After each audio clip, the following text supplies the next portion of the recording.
Well, good evening, everybody, and welcome virtually to the Museum of the Southern Jewish Experience. My name is Kenneth Hoffman.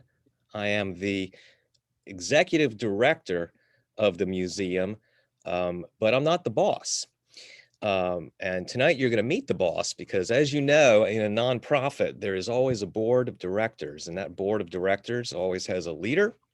And tonight we're going to meet the leader. Of course, he's not just the boss of me. He's actually got a different reason for being called the boss. So let me just go ahead and introduce Jay Tanenbaum and let him explain why he's the boss. Jay, take it away. Yeah, at first I scratched my head about why Kenneth wanted to approach it that way, because as you can imagine, this has been a project that involves a lot of people, not just me. So I'm a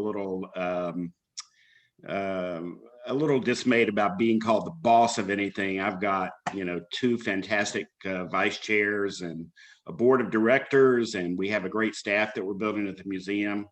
So I don't know about boss, except that one of the most fun parts of my life, certainly a very blessed part of my life, is to have 4 grandchildren.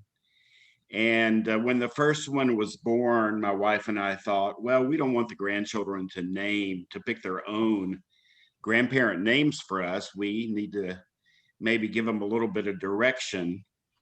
And so my wife, whose name is Beezy, many of you know Beezy, became Honeybee, which kind of goes with the bees theme. And I became Boss. So to my grandchildren, I am Boss. And now to a lot of my grandchildren's friends, I am Boss. And I'm happy to have that as another name. So when you are meeting the boss tonight, that's the boss you're meeting. The fun one, I hope, the one that's good to his grandkids. Excellent. Excellent. Well, Jay, I'm so happy to have you here. Jay is currently in Atlanta, which is where he lives, and I'm in New Orleans, which is where I live and where the museum is going to be, or the museum is. I'm currently sitting in the library at Temple Sinai, who have graciously given me office space until we have all of our office furniture and the internet and all those things set up in the museum, and then I can start living there. But through the magic of Zoom and Facebook Live, here we are all across the South. And I think we've got some folks in California joining us, and there may even be somebody in the Bahamas that jumps on later. So that'll make us international. Jay, we want to hear tonight about some of the history of how the museum came to be, why it's in New Orleans, and what you and others did to make it a reality. So I know we've put together a little PowerPoint, and first we want to introduce you as a person and your background. So if you don't mind, I will pull up that PowerPoint and we can start, and you can take it from there and explain to us who you are. There's your face. That was from a while ago. Yeah, I guess I need to update my headshot. That's all right. But let's start with this map. Tell us what's going on here. Sure. Well, let me again welcome everybody and say hello. I can't say hello to all of you individually, but it really makes me smile to see a lot of friends and family, acquaintances, followers of what we're doing with the museum as well. It makes me feel really good to see a lot of people here on the Zoom call, and we actually have a lot more that are tuning into Facebook, so we can't exactly see them and communicate with them, and we'll have more, who view the recording. So it's just great to know that a lot of people want to hear about the museum and to hear this update. And I'll take it from here. I want to start with where I came from, what some of my major influences were, and how I sort of came to get involved and to get the motivation to work to create this museum. You can see here the map of my home state, Arkansas, and my hometown, Dumas, where the red pin is. And to give proper credit to our entire the congregation of my youth, we're showing you where also McGee and Dermott are. Those three towns, as well as actually some small communities that lie in between those towns. But those three towns are within 20, 25 miles of each other. And together we form the congregation, the Jewish congregation in Southeast Arkansas, in McGee. That synagogue, Meir Chaim Temple, has now closed. And that's the story of a lot of small congregations around the South, as you all know already. As the generations went by, fewer and fewer Jewish children who grew up and started careers and families of their own, fewer returned to the smaller communities where there was less opportunity. So over time, they dwindled, and many of them are closed, and some of them survive. This area of Arkansas is actually a pretty historic area.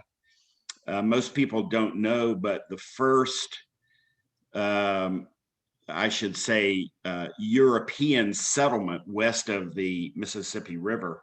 Certainly there were many Native American settlements west of the Mississippi River, but the first European settlement west of the Mississippi River occurred very nearby where you see Dumas located today, at a place called Arkansas Post.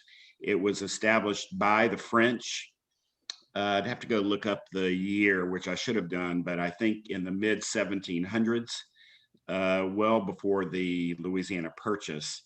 It was also the first capital of Arkansas. Arkansas's primary newspaper, the Arkansas Gazette, now the Democrat Gazette, was also founded at Arkansas Post.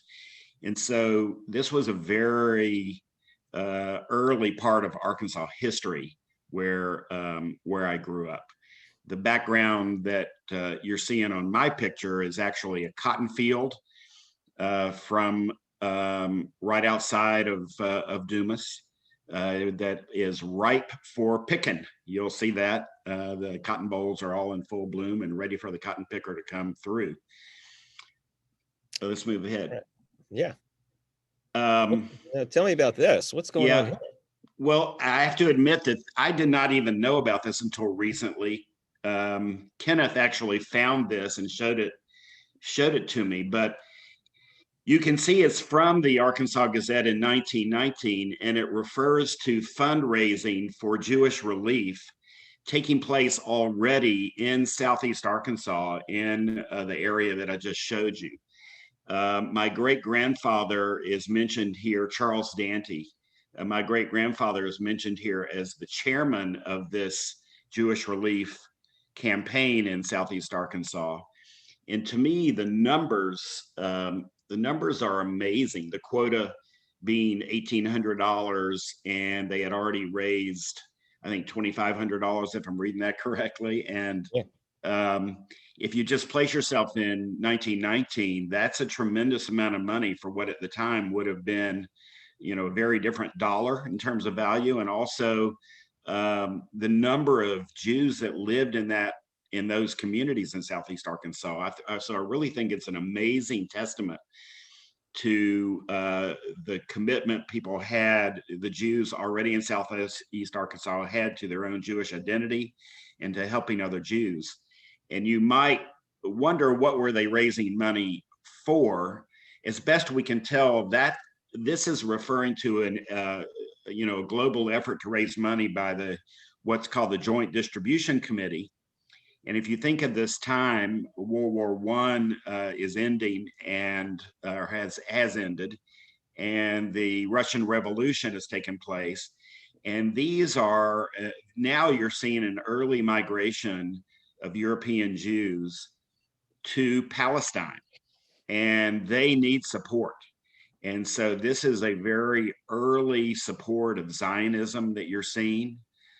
Perhaps not Zionism in terms of founding a Jewish state just yet, but certainly founding a Jewish homeland and a place for Jews who had been displaced in Europe by World War I and by the Russian Revolution to migrate to. Jay, you know, I was sharing with you earlier how much I love these old newspaper stories about the Jewish communities and the goings on of Jewish communities throughout the South, because what it says is that these were respected citizens and part of the community, that they make news, that what's happening to the Jews in this town are part of the news of the community. So I think that reflects in an interesting way on the acceptance of Jewish communities in the South. Absolutely. The first mayor of Dumas, Arkansas, a man named Gus Waterman, was Jewish. And then he was later followed as mayor by my great-grandfather, Charles Dante. And so two of the earliest mayors of Dumas were Jewish. And stories like that, and like you're seeing in this newspaper article, are repeated all across the South as Jews integrated themselves and became important figures in their communities, leaders in their communities, and basically endeavored in the community building process with their non-Jewish friends and neighbors. Mm-hmm. And ultimately, that is the story that we will be telling in the Museum of the Southern Jewish Experience, and the lessons that we hope to derive and convey and get people to think about all come from that story. Here are a couple of pages of newspaper advertising from 1947. My great-grandfather founded his retail store, Dante's Department Store, in 1897 in downtown Dumas. And we found newspaper advertising to celebrate the 50th anniversary. It's kind of interesting to see the progression from the first building to by the time 50 years later, the store taking up virtually the entire block of the downtown. And, you know, it was a thriving community at that time, never more than, I think at its peak, Dumas might have been between 5,000 and 6,000 people. I'm guessing 1947, it might have been 3,000 or 4,000. But a thriving community and very supportive of each other. So I love Jay, some of the pricing here. You know, get a couple of shirts for a couple of dollars. So. Well, Jay, what's interesting? There's a New Orleans connection here, and it says something about the Jews of the South in these smaller towns, that they got a lot of their supplies from Memphis and from New Orleans and from, you know, St. Louis, larger cities. And if you look in the middle of the picture with the shirts, it says Wembley neckties. Right. And Wembley is from New Orleans. That's Joyce and Sidney Pulitzer's family ran Wembley ties. So they were made in New Orleans. They were shipped up to Dumas, Arkansas, and sold to your grandfather's customers. And I may add that the Pulitzers are supporters of the museum. Indeed. So we are seeing support from all over, and with all of these families that are part of this history. Absolutely. This is the sign. The side of the building of the store was full of advertising. This large mural, and this is a picture as it looks today. I'm actually exploring with the town whether they would like to see this sign fully restored by a mural artist. However, I'm learning that there are folks, historians, that are very interested in the concept of ghost signs. This qualifies as a ghost sign. They fade like this and become part of the character of the town and the history. And everybody doesn't want them restored. A lot of people want them to look like this, and there are books published on the subject. So letting the town decide whether this is something we should pursue, the restoration of the bright colors that were originally on the sign, or whether we continue to just let Right. time take its toll. So Dante's then expand. Well, tell us first of all who these folks are. Well, yeah, this is the founder of the store, the patriarch of my Arkansas family, Charles Dante, and his wife Antoinette, Tony, she was called.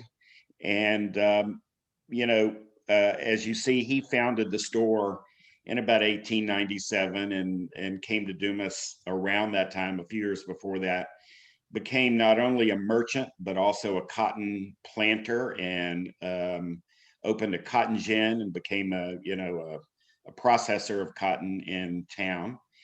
And the family, my Arkansas family, grew from there. I actually knew my great grandfather quite well. He died in 1967, and my great grandmother died. I'm thinking around 1975 or six, something like that. My brother's on the line. He could unmute himself if he knows better, but That's okay. That's okay. but somewhere in that range. So I knew them quite well, and they were wonderful mentors to the entire family. Okay. And That then was the occasion of their 50th wedding anniversary, by the way. Gotcha. All right. That store grew into our family business, which was called United Dollar Stores.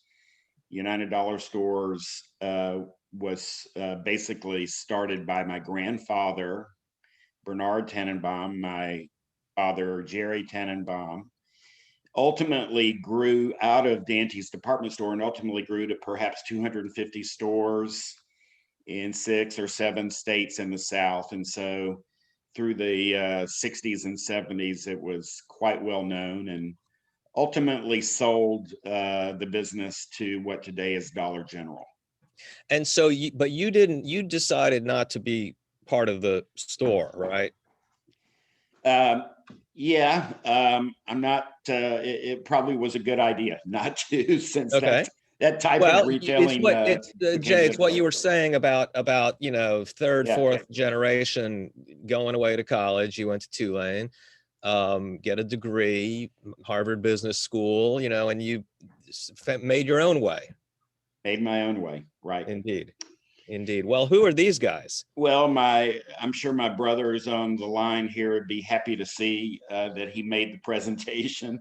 But this is Al and me. It shows the earliest part of our Jewish communal life, as we are here teenagers and shown as part of the small Jewish youth group that was in our Jewish youth group that was in our synagogue. So it was the Dumas and McGee Temple Youth Group from our local synagogue there. And so here we are portrayed with the hairdo appropriate for the time. Yes, I was going to say, I can't believe I'm saying this, but get a haircut, young man. Yeah.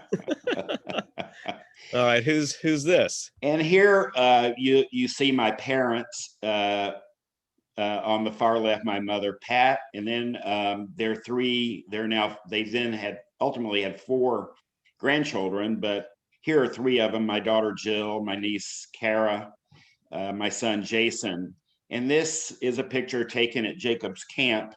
So you kind of see the progression of the family involvement in Southern Jewry and my parents' own involvement, which had grown and become an inspiration to me, and ultimately is a big part of why I work hard on this museum today. My mother being very active, not just in the local sisterhood, but regional and ultimately national sisterhood, what is today called the Women of Reform Judaism. And my father at this time was the chairman of Jacob's Camp, and he was one of the first several chairs, and was chairman for quite a long time at Jacob's Camp, and from there grew into a national leader in the Jewish world in the Reform movement, joining the board of the Union for Reform Judaism, the board of Hebrew Union College, and ultimately the board of the World Union for Progressive Judaism. So it was really the most satisfying part of his volunteer life, if you will, very important to him and to my mother, and a huge inspiration and challenge to me to do something that that would follow in those footsteps and make them proud. Jay, I think that's just amazing that that your family, coming from Dumas, Arkansas, a very small community, but has contributed so much. It reminds me, there's a quote that's going to be on the wall at the museum by, I think it's by Lou Dorfman from Long Beach, Mississippi, and he says something to the effect of, in the South, you have to make your Judaism happen. If you don't make it happen, it doesn't happen.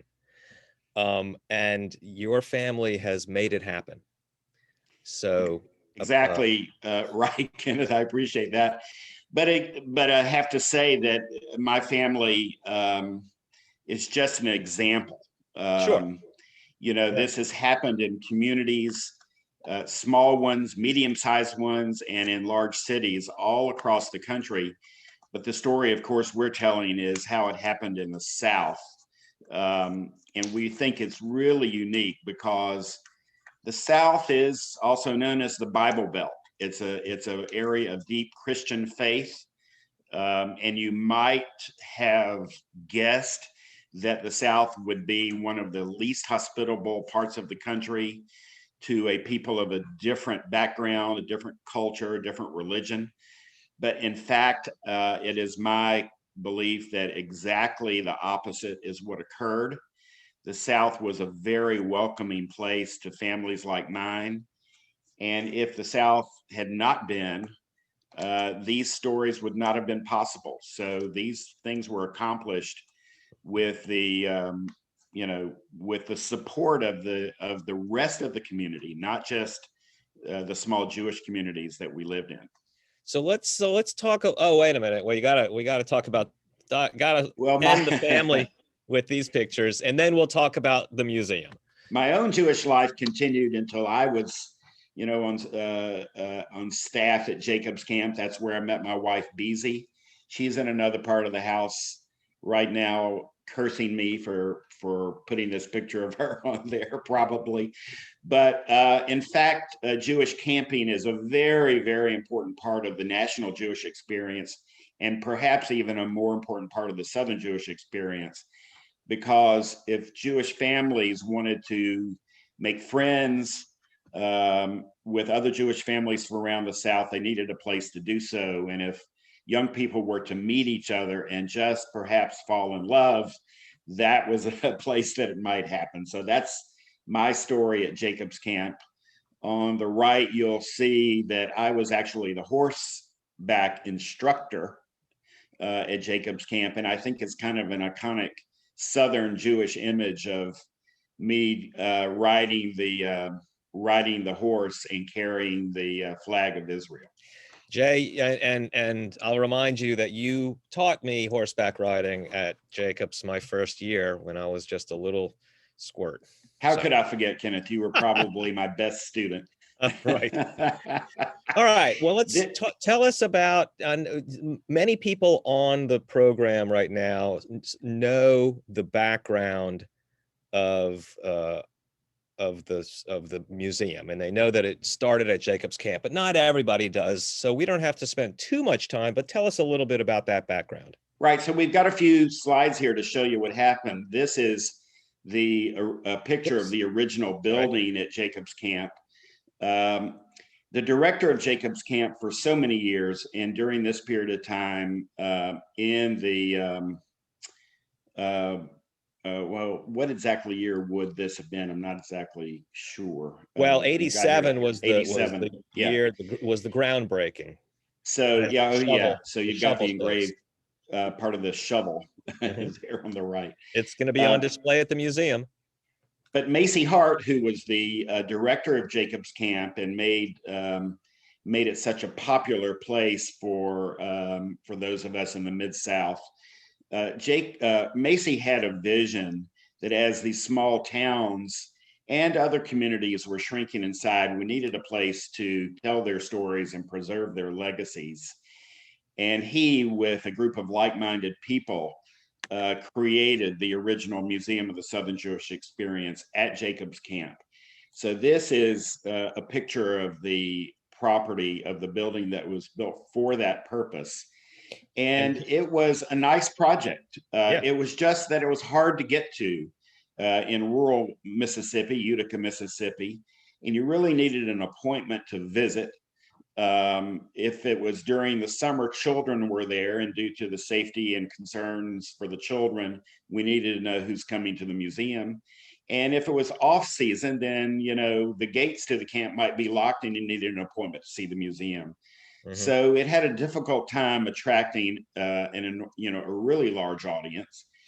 You see here a plaque that we prepared. This will actually hang in the new museum to recognize the roots of the Museum of the Southern Jewish Experience. You see here the names with Macy as the leader of the some of the board chairs. Well, these are all of the board chairs during the life of that museum, and who the founding directors of the museum were.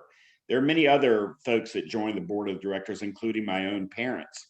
But here you can see a little bit of the history that we will recognize from that museum.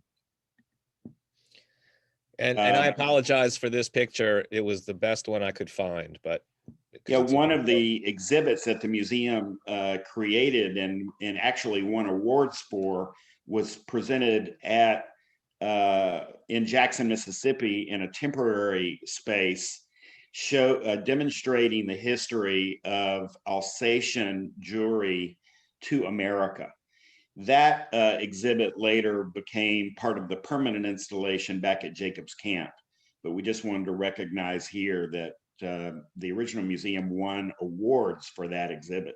Very interesting part of history. All right, this is mostly antebellum history. This is pre-Civil War Jewish immigration. Right. Now here we start our timeline. So do you want me to you've got them flying in. Yeah. I'll put them up. And you talk about them, but not too long. Okay. Yeah, you can go ahead a few. I just pulled together some significant events as to how the old museum came to close and how we created the new museum.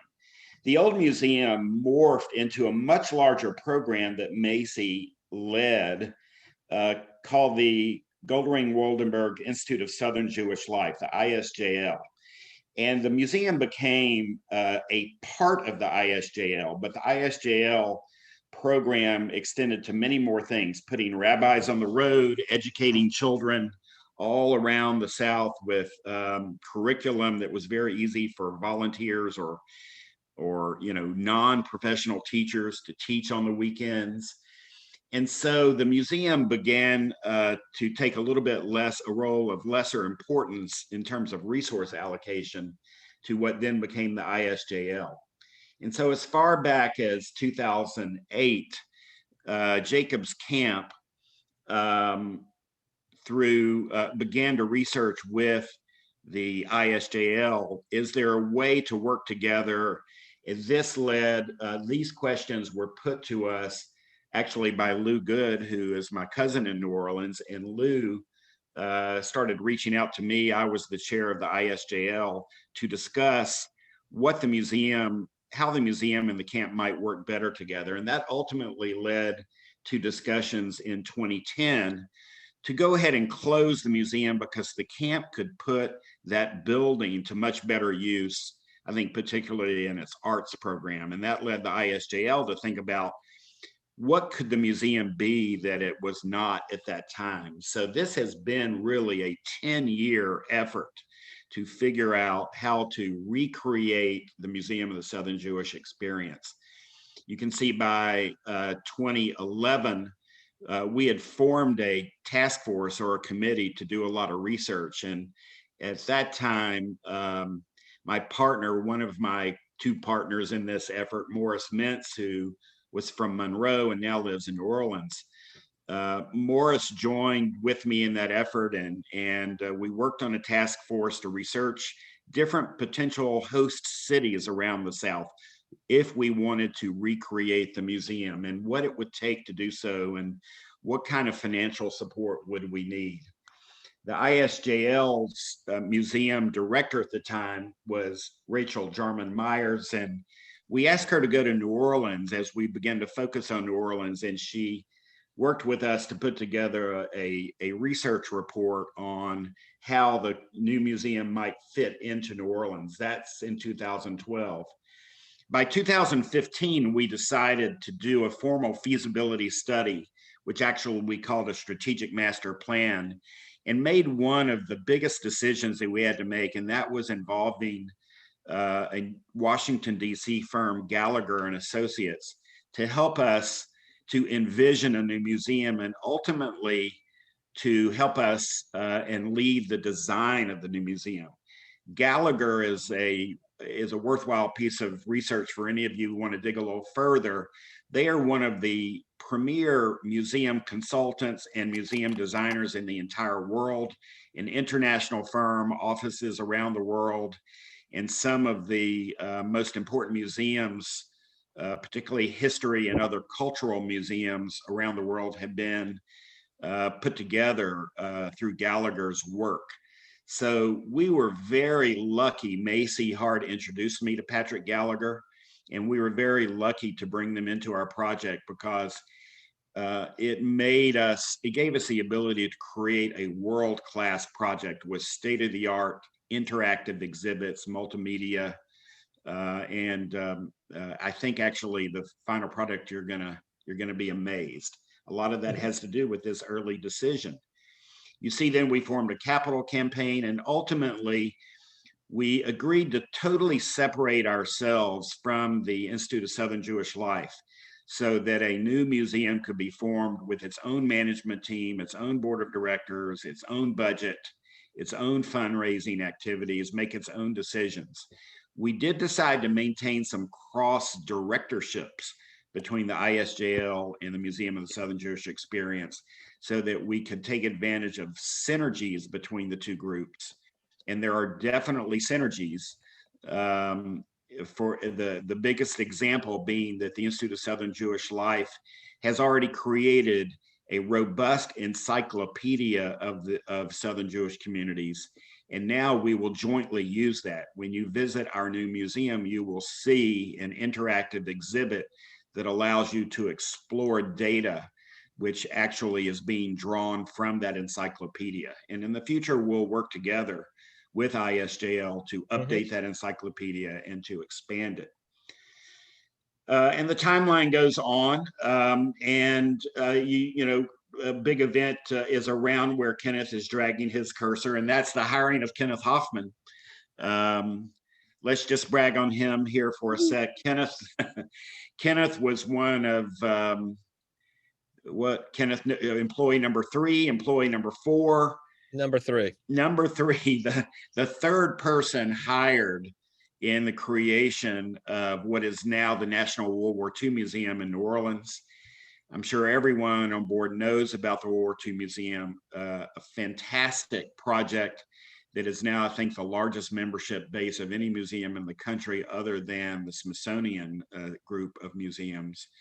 And Kenneth was the director of history there and had been there through its creation and its opening day. So we were very lucky to be able to get Kenneth to come aboard and become our executive director and become the first, the full-time part of our staff. So that happened now coming up on 4 years. We really did not think it would take 4 years from that point to get this museum open, but it has been a very complicated process. We're expanding the staff. You see the next person, the bottom right of timeline, Anna Tucker is our curator.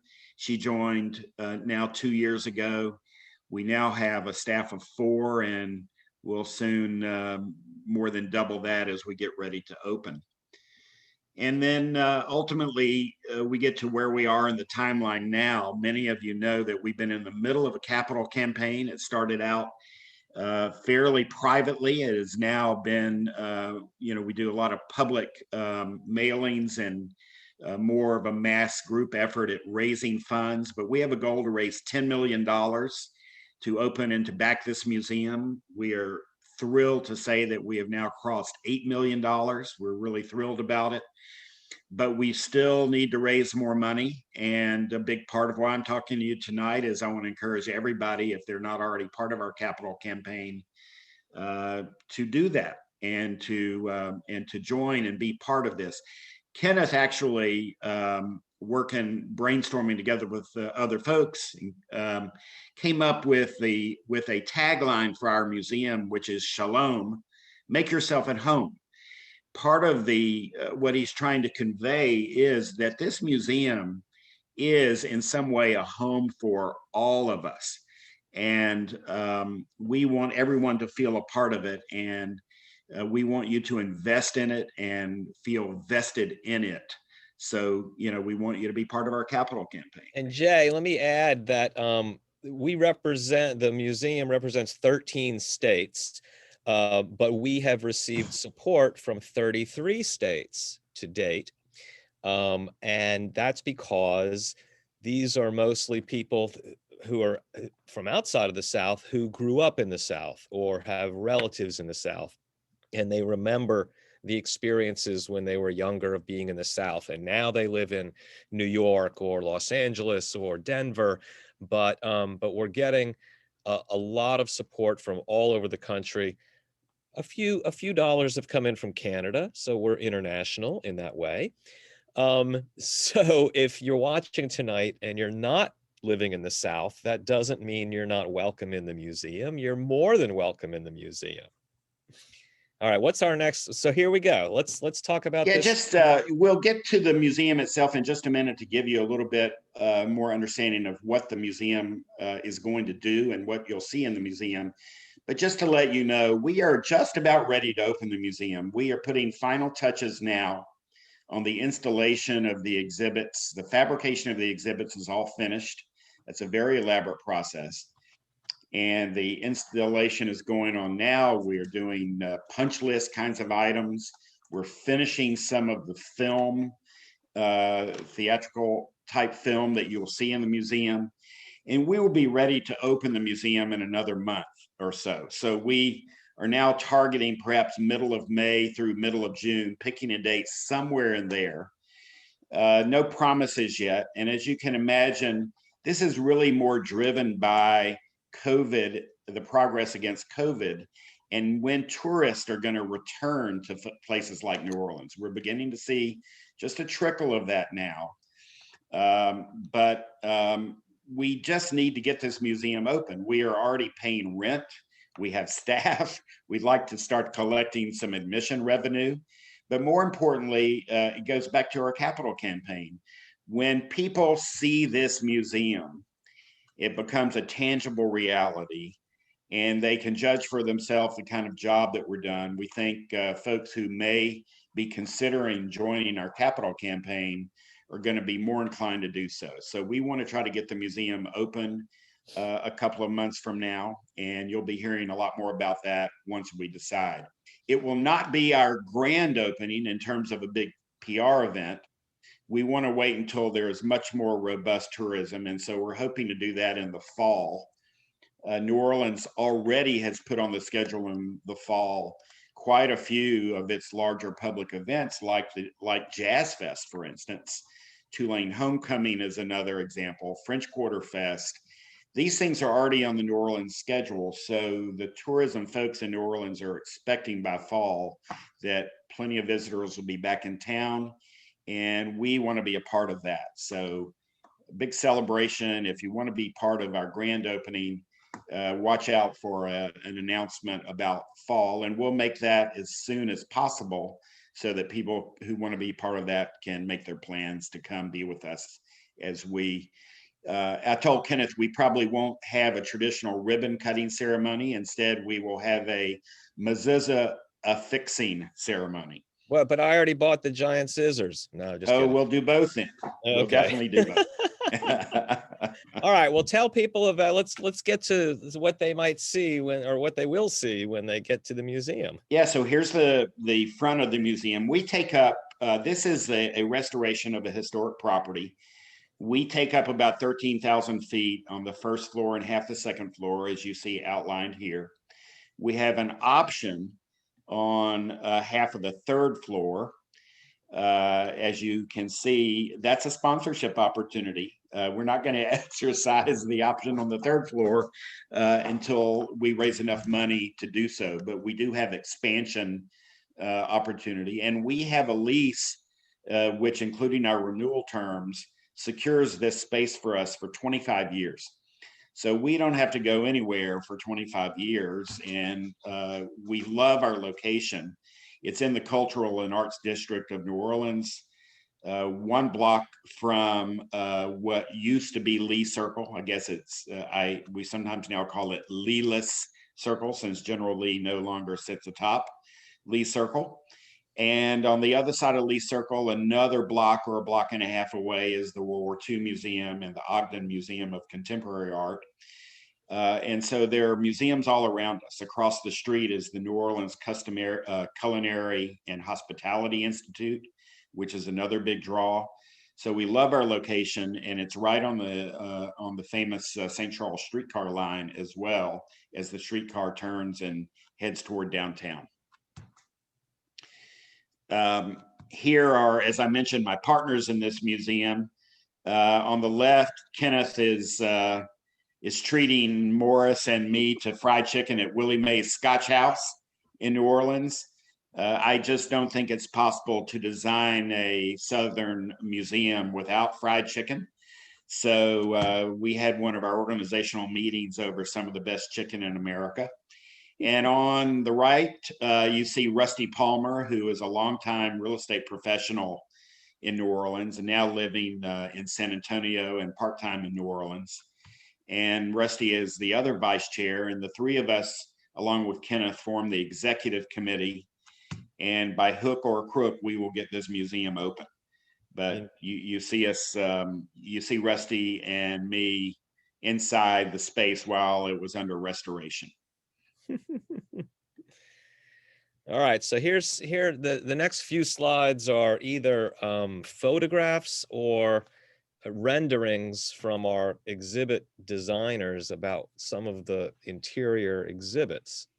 Yeah, you just kind of get a taste of what we're trying to do. There's a lot of history we want to pack in, probably 300 years of history. And we have divided this into 3 principal galleries. Here you're looking at some renderings of wall timelines in the first gallery. The first gallery covers, oh, Kenneth, why don't you give a little bit more really accurate from what year?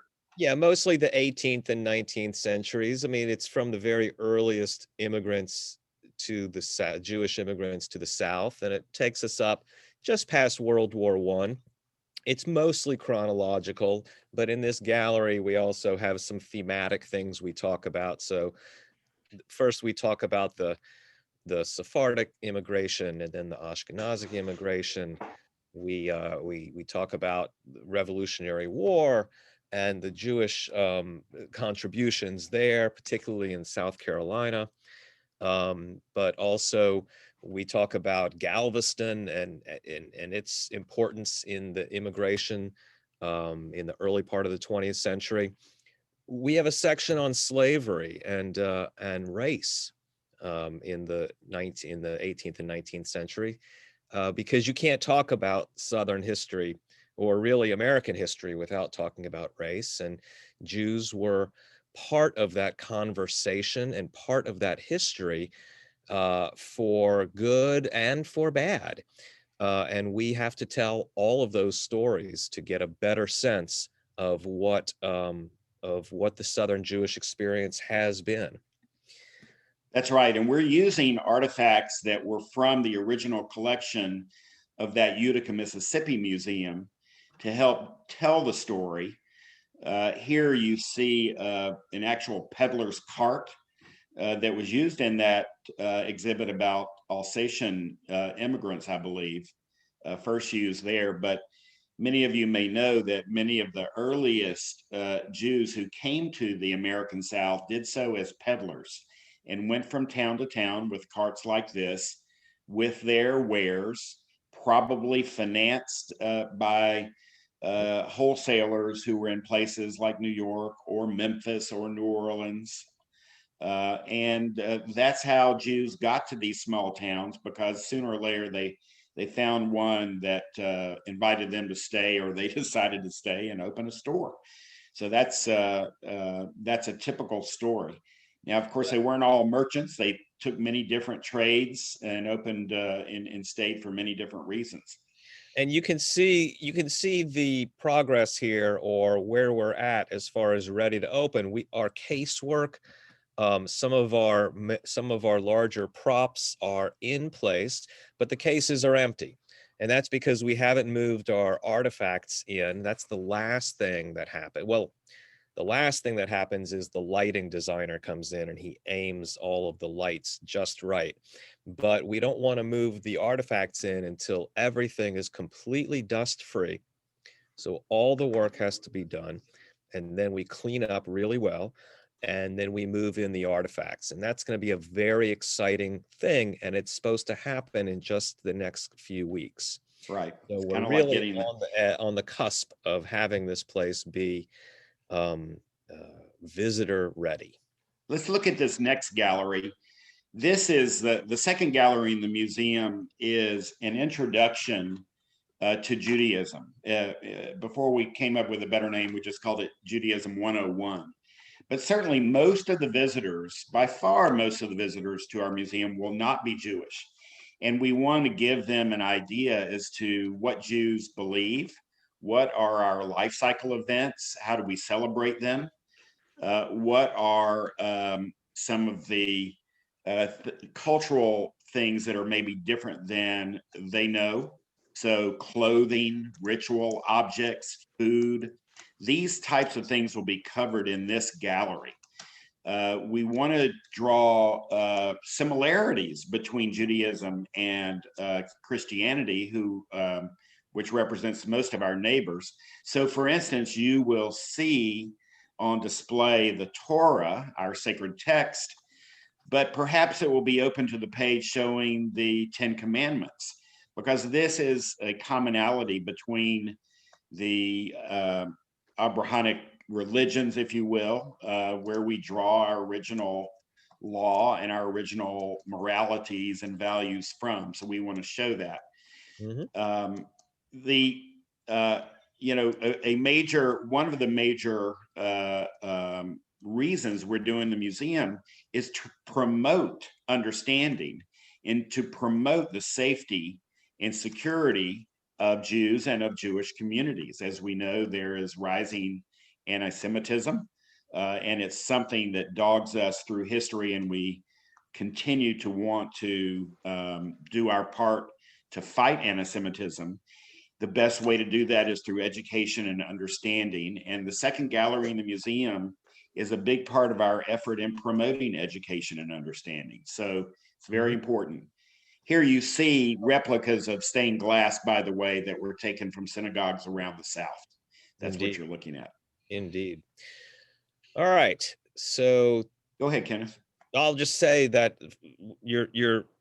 what you're looking at here is a peach falling off of a tree, an animated peach falling off of a tree. This is the film that our AV designers are using just to get the color balance correct on this. But eventually you're going to come to this station. You're going to be able to sit at one of these 5 monitors that are currently covered to keep the dust out of them.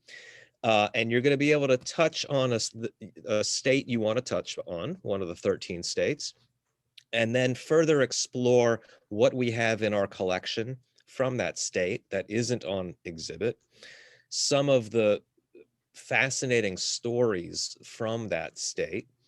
And also, if you feel like a deeper dive, we actually can access the Encyclopedia of Southern Jewish communities. I'm going to add my spotlight to so that you can sit down and you can push Natchez, and there's a whole long article about Natchez jewelry, or Lexington, Kentucky, or lots of different communities. So this is going to be a great place for folks, since we do have a limited footprint. We can't tell the story of everyone's family. We have to tell major thematic stories and arcs of history. But when you sit down here, you'll get a chance to do a little bit deeper dive into that history. Oh, and by the way, each state of our 13 states, we're looking for a state sponsor.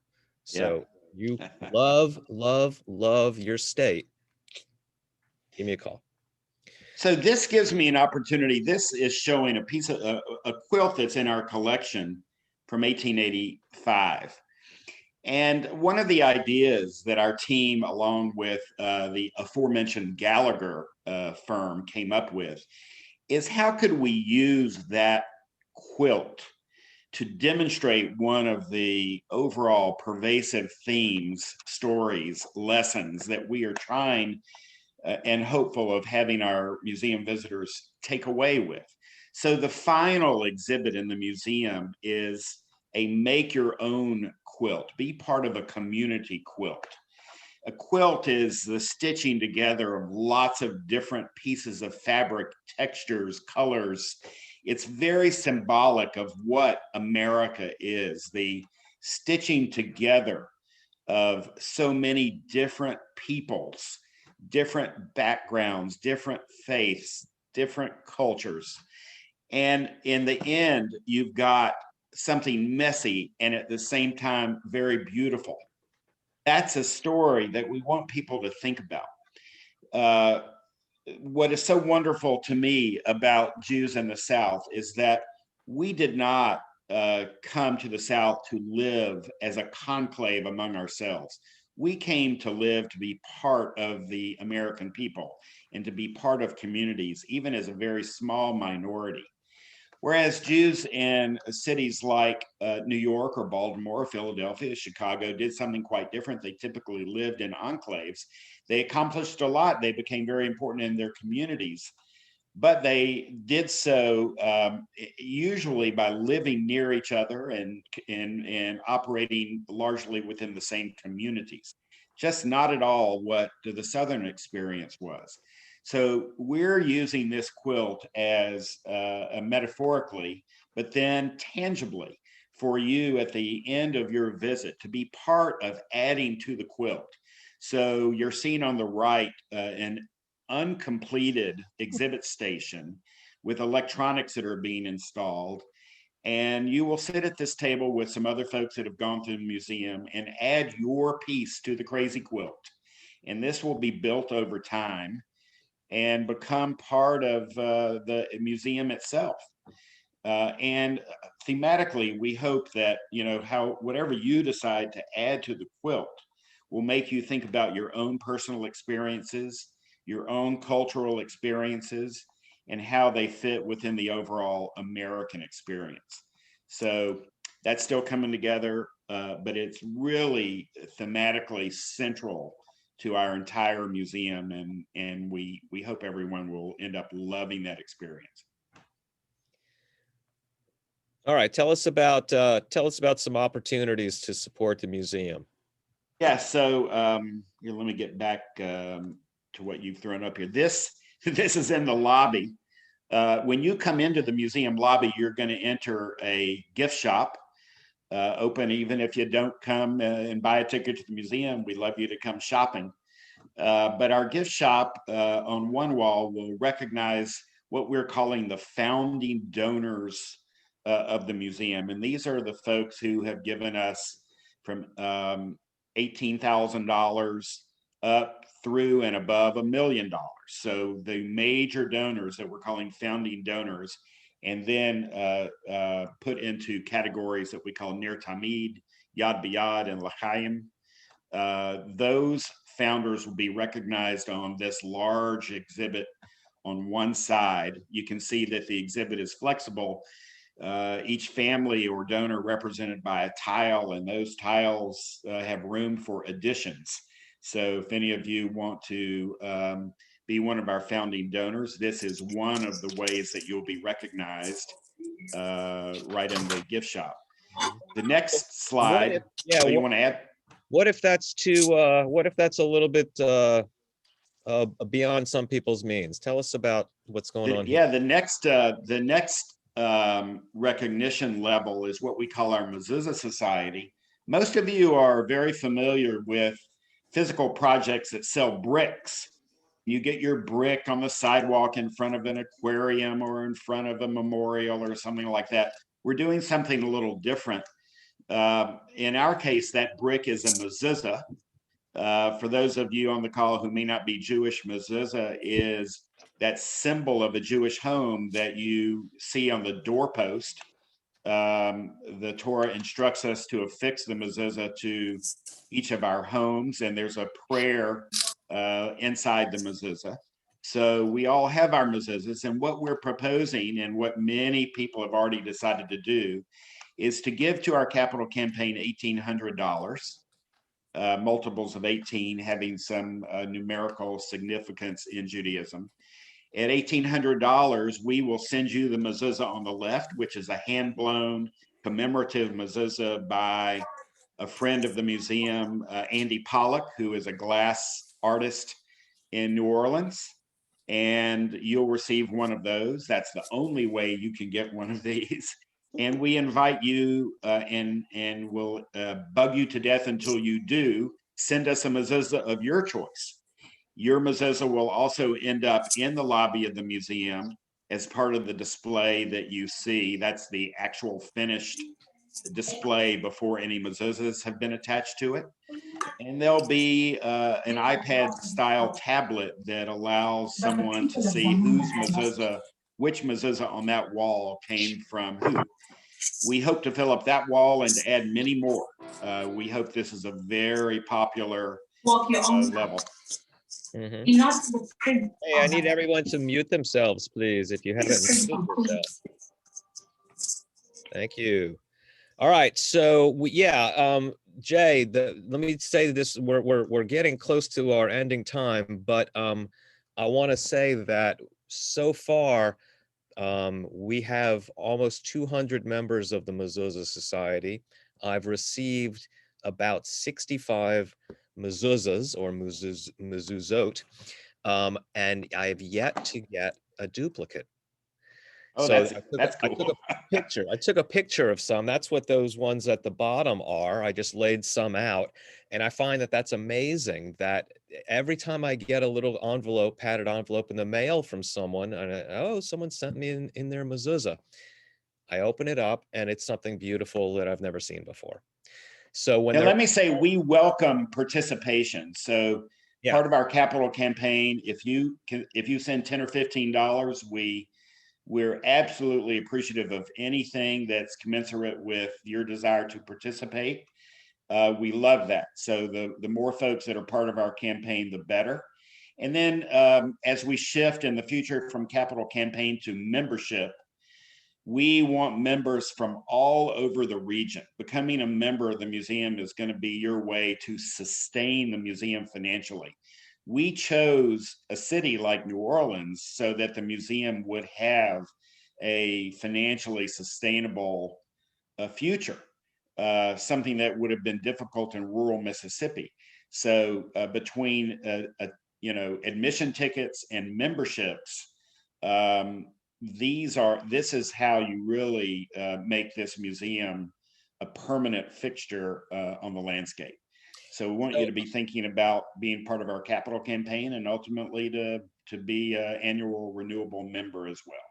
And there's that tagline that we were talking about: Shalom, make yourself at home. And then two important email addresses or web addresses. One is to make a donation, msje.org/support. But also, if you're not on our newsletter list and you want to get the Southern Schmooze, which comes out once a month now, but hopefully it'll come out a little more frequently in the future, then it's msje.org/contact. All I ask for is I just need your name and an email address. And you will be one of the first to know when our opening date is. So that's a good reason right there to sign up for the newsletter. All right. Of course, we'd be happy to talk to any of you. We're not going to have a lot of time tonight. Just if we keep to our promise of an hour program, I'll stick around a few minutes to take a few questions. But we welcome to talk. We'd love to talk to anyone. So anyone who wants to follow up and get a phone call from me or from Kenneth, from anyone on our team, just let us know. And we'd love to hear what your response is and what your ideas are. This is everyone's museum. Absolutely. Jay, thank you so much for your time. I am going to stop the recording now, but we can stay on and see if anyone has any other questions or stories they want to share. So there you go. Oops. Wait, now I'm going to stop.